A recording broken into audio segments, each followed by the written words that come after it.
Chosen one, your life has become a living testimony that defies human logic because people are shocked by your protection and they have many questions about you, specifically regarding how you continue to thrive while others would have folded under the same pressure.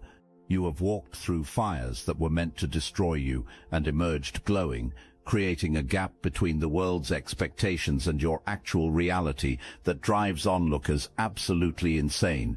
Ood. Every chosen one has a defining moment, and it is never the polished version that gets told later. It is the raw one, your one. There was a point in your life, and you know exactly which one, where every visible indicator said it was over. The resources had dried up, the people you counted on had quietly disappeared, the direction you were heading got shut down hard. The people watching your situation exchanged glances that said everything, that is finished. Thought. They started counting down to the end of your chapter. What they could not see, what they had no way of knowing, was that something was already moving on your behalf in the invisible space. It was not scrambling in response to the crisis, it was not reacting in a panic, it was already ahead of the situation, already rearranging the pieces of a chapter that nobody watching had been given clearance to read. While observers were mentally composing the conclusion of your season, the force behind your life was building, quietly, precisely, with zero panic, the exact bridge you were about to need. Time passed, and then something shifted. It was not dramatic, and it did not come with an announcement. A door opened, a conversation changed the trajectory, a resource appeared with no logical explanation for its timing, a circumstance flipped in a direction nobody had factored into the equation, and suddenly the people who had been confident about your ending were squinting at what looked unmistakably like a beginning. The discomfort on their faces in that moment was not grief for you, it was the first crack in their certainty that they understood how your life worked. That crack matters, because once someone has to revise their prediction about you even once, they begin watching you differently. The more closely they watch, the more evidence collects, and the more evidence collects, the deeper their unease goes. That moment was not just a turning point for you, it was the beginning of a reckoning for everyone who thought they had your outcome mapped out. After that first crack appeared, the people watching told themselves it was a fluke. That is the natural response. One inexplicable outcome does not require dismantling an entire worldview. One unusual survival can be filed under luck and left there. You got fortunate once, it happens, and that is not enough to force a revision of the framework. But then it happened again. The situation was different. The set of people aligned against you was different. The pressure was perfectly calibrated and perfectly positioned, and the result was exactly the same. Something intervened right before impact. The plan came apart. The pieces that had been carefully locked together collapsed, and you moved forward, untouched, in a direction nobody had anticipated and nobody could explain. Quietly and privately, a mental catalogue began forming in the minds of those watching. The deal collapsed for the person who was positioned to shut you down. The alliance assembled specifically against you, fractured over something completely unrelated to you. The damaging information that was supposed to surface never did. The resource appeared with no traceable origin at the precise moment it was needed. The opening materialized exactly when every other option had closed. One entry after another filled that private catalogue, and with each new entry, the word coincidence became harder and harder to defend. Here is what a consistent, undeniable pattern does to someone who has been operating from the wrong framework. It does not just challenge their conclusion about your outcome, it challenges their entire methodology for reaching conclusions. If their logic has been repeatedly and consistently wrong about you, then what else has that same logic gotten wrong? Your survival was not only your deliverance, It was an epistemological earthquake for everyone who believed they had life figured out well enough to predict yours. The word coincidence quietly retired from the conversation. A replacement had not arrived yet, but it was coming, and when it did, it would change everything about how people held your name. After the pattern became undeniable, a specific group stopped trying to explain it away and started trying to defeat it. If general approaches kept collapsing, the reasoning went, then what was needed was something more targeted and more personal, something engineered around your specific vulnerabilities, your specific relationships, your specific pressure points. Not a broad sweep, but a precise and surgical effort designed to slip through whatever had been deflecting everything else. Something personal enough, timed carefully enough to finally land on you. With real investment went into this effort. Real relationships were recruited. Real resources were deployed, and when the plan was laid out in full, it looked airtight. Every previous failure had been studied and accounted for. Every deflection had been factored in. This was the refined, comprehensive version, and the people who built it were convinced it was going to work. If these words stirred your consciousness, hype this video to help more chosen ones awaken to this. Odonote, you felt it. There is no need to pretend otherwise. That season where pressure arrived from every direction simultaneously, where the people you thought were safe turned out to be positioned against you, where options narrowed one by one, you recognized that something had been deliberately engineered around you. The closing in was real, and then the trap collapsed. Nobazaton tof medstaptak watstolik. O holf pin kainak. Dobazaton collapsed because you had a cleverer strategy or more powerful connections. It collapsed because the force covering your life does not have a ceiling that sophistication can reach over. The same thing that deflected every clumsy early attempt deflected this precise, resourced, comprehensive effort with the same ease as though the increased sophistication had never been a serious variable. Nopazatond the bought, Odin the silence after that collapse was not frustration. It was a different and older kind of fear. It was the fear that arrives when someone collides with something they cannot explain, cannot match, and can no longer pretend does not exist. The word they had been avoiding finally arrived in their private understanding. Whatever is operating around this person is not natural, it is not neutral, and it is not going to stop. Vov. That recognition changed everything that came next. Something specific began happening in the spaces you were not present in. People who did not particularly like each other, who had different grievances and came from different positions, started comparing accounts of you, not to celebrate you, but to make sense of you. When one person has an experience they cannot explain, they hold it privately, but when multiple people, arriving from completely different angles, keep reaching the same inexplicable conclusion about the same individual, a quiet consensus forms. You were the subject of those conversations.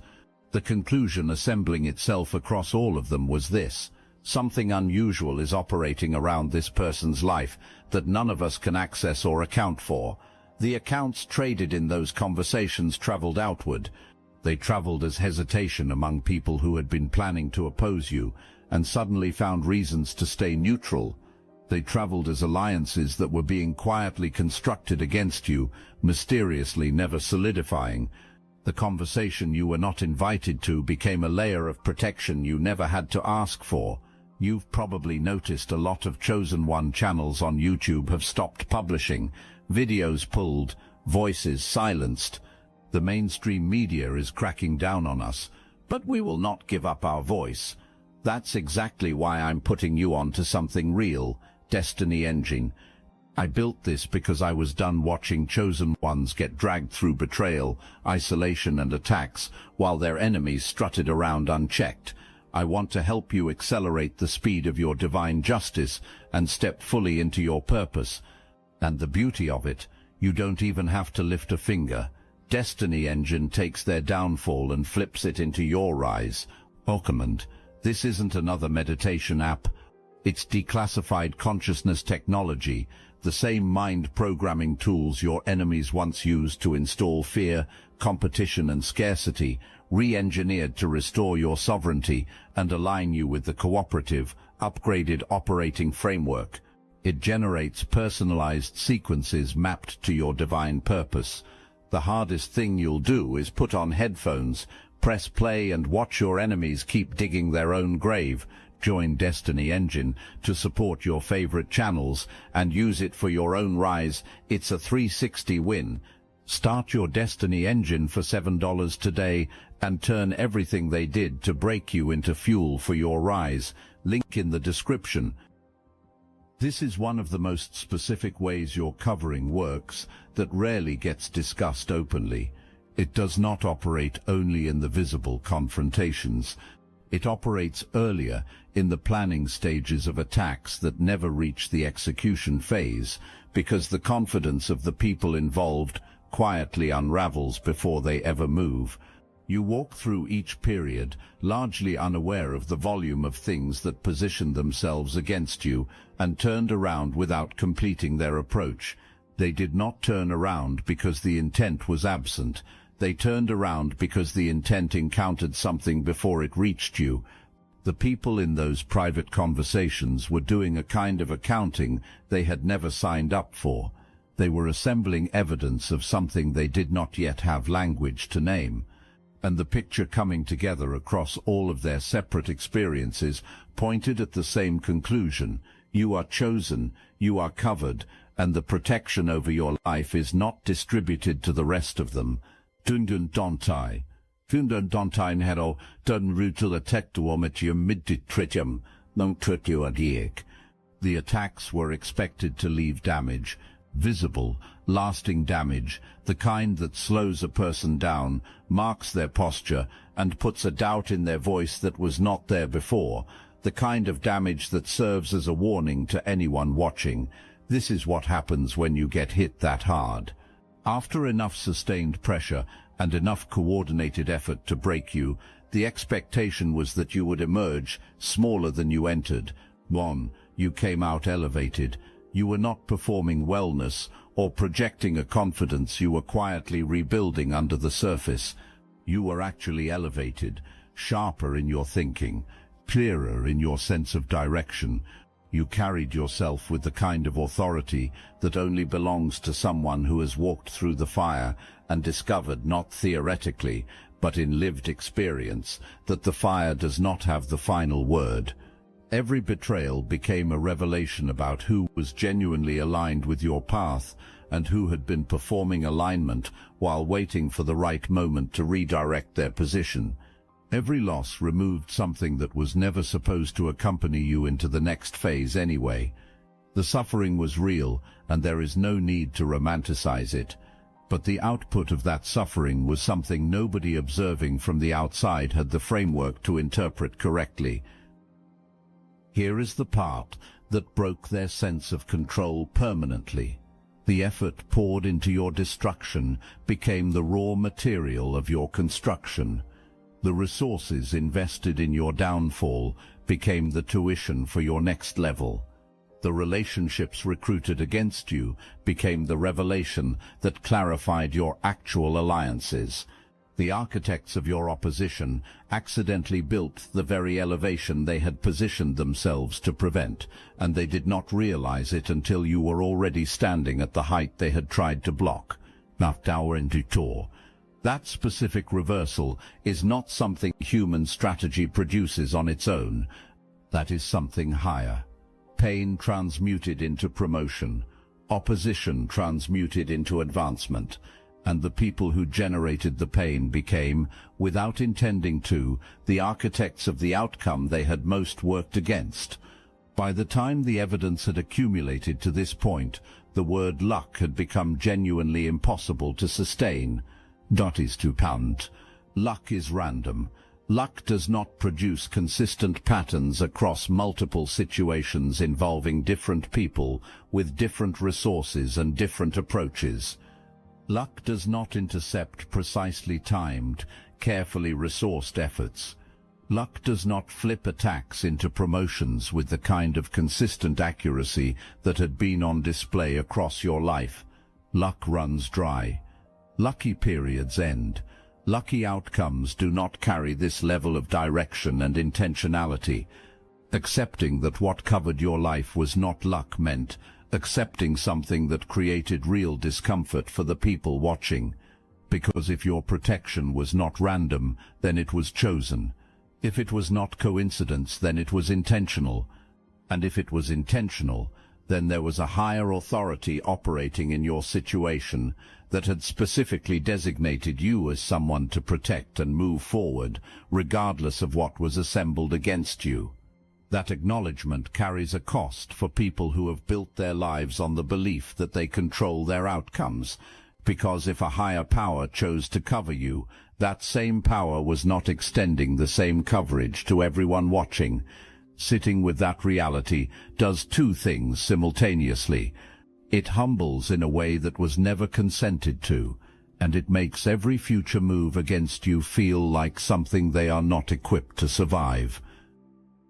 This is the pivot point of the entire arc you have been living.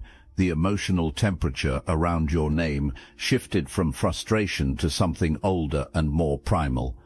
It shifted from trying to defeat you to calculating the cost of attempting it. It shifted from treating your protection as a problem to be overcome to recognizing it as a boundary that carries real consequences for the ones who cross it. People will not say any of this to you directly. But in the honest, unguarded moments when your name surfaces among them, someone always says what the rest of the group has been privately thinking. There is something on that person's life, and pushing against it has a known and consistent cost. Will people that taftri geotimant pordek? Will people that pordek? Will people that tostran from we trio tauth? Will people that come to it thou forgy? To welcome to spound holes petvum, top witchuit, pachikin poredzon, pobunkth popio, end of finalers, tum bunk to maudik, po people the quantubon, and of the tum tel tot the bunk rianja topio pija top bunk topio. Given the sustained and resourced campaign specifically designed to damage how others perceive you, given the accounts that were circulated, the half-truths armed with just enough detail to sound credible, the full fabrications dressed in the language of concern, your reputation was targeted with serious and deliberate intent. There were moments when you did not even have the opportunity to respond before the correction arrived on its own. The truth surfaced without your prompting. People who anchored their credibility to the constructed version of you found themselves contradicted by evidence they had not anticipated. Over time, the attack on your name became an inadvertent advertisement for your integrity. When something untrue is spoken about a person who is genuinely covered, the lie does not maintain the shelf life it would hold against someone else. It expires, often publicly, and often in ways that reflect more poorly on the source than on you. Look at who still speaks about you with respect. Now consider who built an identity around the narrative of your supposed collapse. The divergence between those two groups and where each currently stands is not accidental. The people who remained honest about who you are have stayed stable or moved forward. The people who invested in a fiction designed to replace the truth of you have generally found themselves in seasons of unraveling they did not predict. Your reputation carries a resilience your opponents were not accounting for. The covering over your life does not permit permanent branding by things that are not true about you. The mud that sticks on others loses its grip on you. The longer that pattern plays out, the more clearly it signals to anyone watching that something is actively maintaining the integrity of your name at a level no human campaign can compete with. In most situations, a delay exists between the harmful action and the consequence. That delay is what people count on. When someone does something damaging, they trust that the gap between the action and the accountability will be wide enough to regroup, spin a different narrative, and reposition themselves before the truth catches up. That gap is what makes harmful behavior feel manageable to the people engaging in it. It creates the illusion that consequences are distant enough to navigate around when, with you, that gap did not exist. When someone moved against you, the blowback arrived sharply and publicly, with a precision that removed all reasonable doubt about the connection between what was done and what followed. The lie told about you did not wait a season to be exposed. The trap constructed around your circumstances collapsed quickly enough that the person who built it was left more damaged by the failed attempt than they would have been by never engaging at all. The alliance formed with the specific purpose of limiting you fell apart in ways visible enough to register with everyone watching. The speed of those outcomes delivered a specific message that no one watching your life needed to decode. You are actively protected. The protection responds, and it does not operate on a timeline that gives wrongdoers space to reposition before accountability arrives. That awareness changed the calculation for everyone who had been operating from a sense of impunity around you. The strategy of moving against someone and then managing the aftermath assumes there is an aftermath window. There was no window with you. There was the action, and almost immediately the consequence. Once that became the established pattern, the boldness that had once characterized the opposition became something measurably quieter and considerably more cautious. Of all the specific things that unsettled the people watching your life, this one operated at the deepest level. When the pressure mounted, when the coordinated noise escalated, when everything in your situation looked like it was approaching a point of no return, the expected human response is visible, unraveling. Most people, in the situations you navigated, would have looked like someone being consumed by what was coming at them. They would have scrambled, grasped at anything stable, and matched the energy of the crisis with the kind of distress that confirms to everyone watching that the threat is landing. You were not frozen. You were not in denial. You were not performing a calm. You were secretly reconstructing under the surface. You were genuinely, rootedly, unshakably still. You moved with deliberate pace. You spoke from a place of settled certainty. You carried yourself with the posture of someone who was not rattled by the outcome because they already held a truth about how it resolved.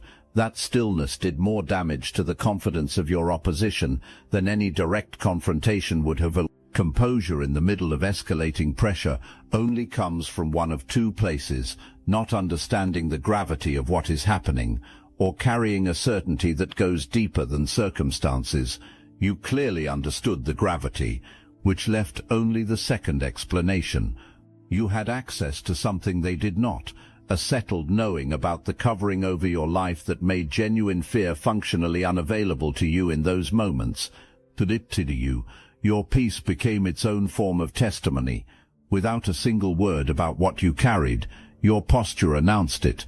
Every time you entered a situation where people expected to find you rattled and found you instead settled and unhurried, the evidence of your protection grew louder. The conclusion forming in the minds of people who had watched long enough was unavoidable. You are not sustained by whether circumstances cooperate, and the source of your stability is not affected by what anyone does. That conclusion is far more destabilizing to opposition than any direct retaliation would ever be. People arrived at their confrontations with you carrying confidence. They had assessed the situation, identified the leverage, and built what they believed was a decisive advantage. The anticipated outcome was clear in their minds. You reduced, them elevated. Time revealed a different result entirely.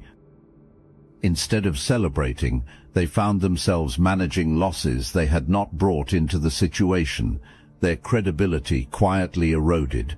Relationships fractured in ways that had nothing obvious to do with the confrontation itself. Opportunities that had been in motion before the encounter somehow dried up after it. Stability in areas of their life that had no visible connection to what they had done began shifting in uncomfortable directions, and through all of it you were moving forward, lighter and unburdened by the damage they had intended to leave on you, and did not scheme a countermove. You did not match their energy or construct a parallel attack. The act of targeting you set something in motion that did not require your management. The force that covers your life is not passive. It does not simply absorb impact. It redirects. What arrives at you with intent to damage does not disappear into nothing. It returns to its origin, carrying the full weight of what was intended, and that returning is not something you orchestrated. It is simply the operating architecture of a protection built for someone who was not designed to be stopped by anything assembled at the human level. The detail that dissolved their pride most completely was this: they could not point to anything you had done as the source of what landed on them. You had not retaliated in any traceable way, which meant the only available explanation was the one they least wanted to accept. The invisible force they had provoked by coming at you had responded, and the response was not proportional. It was conclusive. The season where your support thinned and the belonging felt distant looked from the outside like a strategic success for everyone who wanted you diminished. They understood what isolation does to most people: remove the external validation, thin out the community, eliminate the affirmation that most people run on. The result is predictable. The person begins to shrink, begins to doubt, and begins to compromise who they are in exchange for feeling included again. They go quiet. The isolation does its intended job. Podio. Everyone waiting for that version of you waited a long time. What they failed to account for was the supply line that has always sustained you. You carry a source of nourishment that does not root through other people's approval. You hold a connection to something that does not require a crowd to operate, does not depend on external validation to stay active, and does not thin out when relationships do. That supply line was not visible to the people watching from the outside. But when everything external was stripped away, it did not shrink. It expanded, because it finally had the space that all the noise had been filling. The silence that was designed to break you became the sharpest season of your development. Stripped of distraction, you heard the direction you were supposed to move in with a clarity that the presence of the crowd had been obscuring. The things you were called to do, the version of yourself you were being shaped into, the depth of certainty you now carry about your purpose, all of it came into focus during the very period that was supposed to silence you permanently. What? You did not come out of that isolation depleted. You emerged refined, and the version of you that walked out of that season carried something that visibly distinguished you from the person who entered it.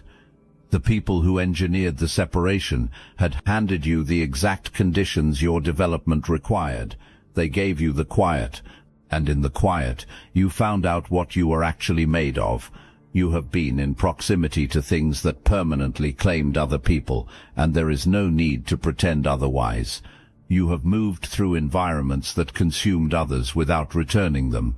You have stood close to edges where a fall looked almost inevitable. You have felt the pull of patterns and cycles and invitations that did not have good outcomes on the other side of accepting them. By every reasonable measure, given the same proximity and the same human vulnerabilities, the same outcome should have been yours. And yet, every time, right before the point of no return, something moved on your behalf, and lied always dramatic. It was often quiet, a shift in circumstance at an uncanny moment, a clarity that cut through the fog with precision right when it was most needed, an interruption that arrived from a direction nobody was watching and redirected what had been building towards something irreversible. The pattern held. Darkness could get close to you, but it could not keep what it temporarily touched. What unnerved the people watching most was what you looked like after those encounters. They expected visible evidence of damage. They expected the kind of marking that other people carried from far less serious proximity to the same things. Instead, you emerged sharper, less susceptible, more discerning, and more difficult to deceive the next time the same invitation came dressed differently. Each close encounter with darkness functioned less as a wound and more as an education, and what each graduation left you with is something that people who never faced those pressures simply do not possess. Though darkness does not have permission to claim you permanently. That was decided at a level above the one where the darkness was operating. Every time it has attempted to hold on and failed, the evidence of that decision has accumulated. You are not someone who repeatedly escapes by luck. You are someone for whom a boundary was drawn that darkness has consistently found itself unable to cross. People thought bitterness toward you was a private and costless arrangement. But you'd say the reasoning made sense on the surface. Keep the resentment internal. Let the jealousy simmer quietly. Wish for the failure without vocalizing it. The envy stays hidden. Nobody knows, and the person holding it pays nothing for the position. It seemed like a clean and safe emotional investment. Progress that had been moving began stalling in ways they could not trace to any external cause. Opportunities that should have been available somehow were not. The ease that had characterized certain areas of their lives thinned out. No matter how many adjustments were made to external circumstances, the underlying drain persisted. The source of the drain was still active. The sustained investment of toxic intention directed at someone whose covering includes a built-in deflection mechanism was returning to the sender with compound weight. The bitterness did not land on you. It redirected. Every thought aimed at your failure returned to the thinker. Every scheme designed to limit your movement ended up limiting theirs instead. Every privately held wish for your collapse seeded exactly that outcome in their own situation. And you were not engineering any of this. It was not your awareness or your action that caused it. It was the automatic property of a covering that does not permit malicious intent to maintain its direction without consequences for the one generating it. Once this pattern became undeniable enough to recognize, the calculation around you shifted entirely. Holding envy toward someone covered at this level is not a neutral act. It is the most expensive emotional position available. The people who recognized that early enough to release the bitterness moved forward. The ones who held it longer found themselves progressively more depleted by the very thing they thought was costing them nothing. You do not need to be anyone's lesson. The protection handles the curriculum without your involvement. You do not the ritio good tobbering is not the whole revelation. It is the setup for the deeper one. You did not walk through everything you walked through simply so you could enjoy having survived it. The protection that absorbed every attack, redirected every weapon, and promoted you through every pressure was not just mercy.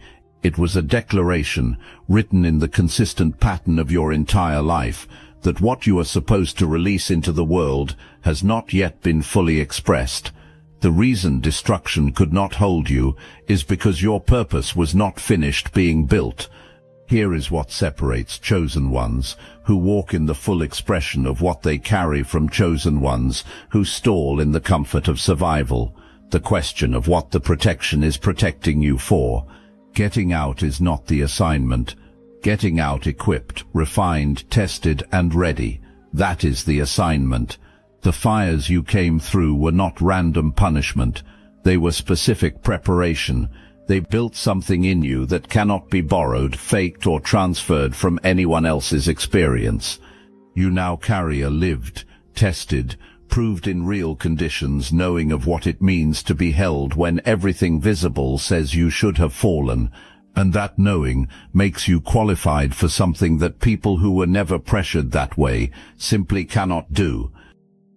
So, when the questions keep coming about how you are still standing, the complete answer is not only protection, it is purpose. You are still here because the reason you were placed in this world has not yet been fully expressed. The covering will remain active for as long as the assignment requires it, and the assignment is not finished. Walk in that clarity, not with arrogance, but with settled ownership of the weight you carry. Knowing that what is on your life is not only for you, is what will keep you moving forward when the comfort of having survived tempts you to coast. It is what will remind you, when your presence shifts the atmosphere wherever you go, that the shift is not for your entertainment. It is for the people who needed what only you, having been through exactly what you have been through, are positioned to bring. What you were not held through everything simply so you could exist. You were held so you could deliver. The questions that keep circling your name, the ones people cannot answer, the ones that surface every time someone tries to explain how you are still standing and comes up short. Those questions carry a deeper answer underneath the obvious one. The obvious answer is the covering. The deeper answer is the purpose. The covering was assigned to protect. You do not have a category in their framework. That is the source of every conversation about you that never reaches a satisfying conclusion. Their predictions about your ceiling keep being contradicted by the ground you are currently standing on, which is already higher than their ceiling was supposed to allow. Every revised theory they build to account for you gets broken by the next outcome your life produces. And it will keep happening, because the covering is not seasonal, it is not circumstantial, and it is not tied to your performance or your perfection. It is tied to a decision that was made before you understood what it meant. Their confusion is not a problem for you to solve. It is a signal. The stare is not pressure on you. It is a response to the force operating through your life. And that force is so far outside the range of what is ordinarily accessible that the only honest response for anyone genuinely watching what you have walked through is to keep staring and keep asking questions they cannot answer. You do not have to explain it. You could not explain it completely, even if you tried, because the explanation operates at a level above this world's working vocabulary. What you can do is what you have always done. Keep walking. Keep showing up as exactly what you are. Keep moving through the pressures that are not permitted to stop you. Keep rising through the attempts to diminish you, and keep offering the overflow of what you carry to the people near you who are encountering something they cannot name but can feel the moment you arrive. Your silence answers questions people did not even know they were asking. Your posture preaches something your words have not yet been required to say. The settled, unhurried, unafraid way you move through this world communicates one irrefutable truth to everyone who has been watching long enough to understand the weight behind it. You know exactly what is behind you, and what is behind you is more than sufficient for anything ahead. That knowledge is yours. It cannot be copied, borrowed, or removed. The people who tried to imitate what you carry found it did not transfer. The ones who tried to dismantle it found it did not weaken. The ones who tried to wait it out found it did not expire. What is on your life was placed there by a decision above the level they are operating on, and it will remain active for as long as the purpose it is protecting requires it. The Notley, their silence is the testimony. Their inability to explain you is the loudest confirmation available. Their failed attempts are the most durable witnesses to what covers you. You do not just carry the protection, you have become it. Every environment that stabilizes when you arrive, every person who catches the overflow of your covering simply by being near you, every situation that finds its footing because you stepped into it, that is what it looks like when a chosen one walks in the full weight of what was placed on them. This is not arrogance, and it is not performance. It is the quiet, settled, immovable authority of someone who knows what is behind them and has stopped apologizing for it. Zeke, you are chosen, you are covered, you were built for this, and you are nowhere near finished.